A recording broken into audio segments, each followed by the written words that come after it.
My name is Sam. I've been an entrepreneur all my working life, so I currently run Reebonz. Reebonz is about building the most trusted brand name in the online space for buying and selling luxury. The retailing of luxury goods online was relatively unheard of when Reebonz was started in 2009. This naturally meant that challenges were plentiful.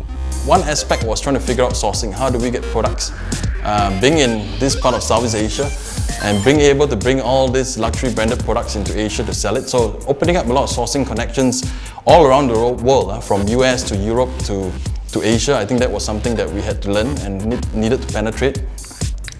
Probably another challenge that we face would probably be also scaling the business. How do we manage the growth? Because as startups, we're always very sales focused.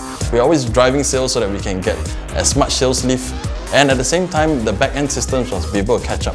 So being able to invest at the same time to support the growth was obviously a very big challenge. So what are some of the business practices that Samuel has embraced across all the successful startups that he has founded? The starting point of the business at the very startup stage, the entrepreneur becomes the gel of the company. They gel the whole founding team, everyone fights like crazy. So I think you got to form a common platform that everybody understands who they are and what they stand for. And that's all linked to the values, the purpose of the business, the bigger picture vision.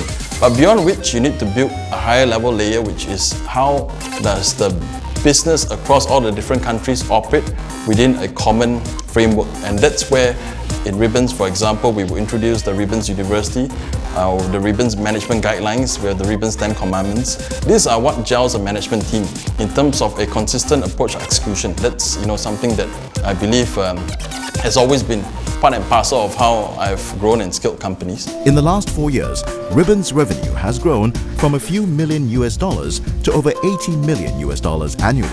It remains the market leader in all 8 countries that it is presented in, handling at least 15,000 transactions every month.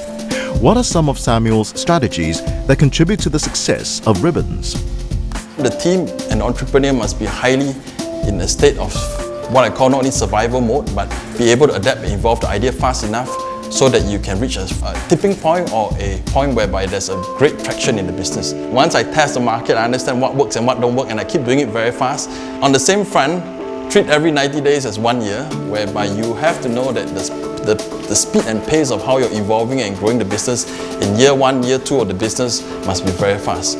And fail fast, fail often is commonly used by entrepreneurs, but it is true because the more you test what does not work, allows you to then streamline what strategies you should take. And despite all kinds of business plans, assumptions that you put in place, the key is to make sure that the market is always right. You test the market decides, the market adopts what you're offering, be practical and ride that wave. But don't stick on the idea that you started off with and believe that this is always going to work, and even if it doesn't get traction, you're not willing to adapt and change fast enough. My customers often tell me if they only knew Reebonz existed, then they no longer had to shop in the boutiques in Orchard Road or in Europe.